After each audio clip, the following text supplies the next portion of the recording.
ยอิงสถานแหล่งประทานวิชาความรู้ พวกเราศิษย์มุ่งเดินเข้าสู่ประตูศึกษา เผยอิงนามประเสริฐเลิศล้ำค่า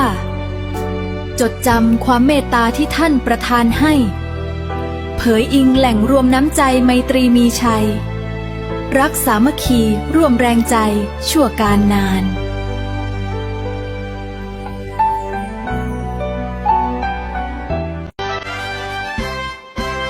เผยอิงสถานแหล่งประทานวิชาให้เรา พวกเราหนุ่มสาวพากันมุ่งมาศึกษา วิชาสูงส่งเราจงอุตสาหรับมา เพื่อเป็นคุณค่าแก่ตัวเราและชาติไทยเผยอิงนามนี้ประเสริฐเลิศล้ำเราจงจดจำความดีที่ท่านประทาน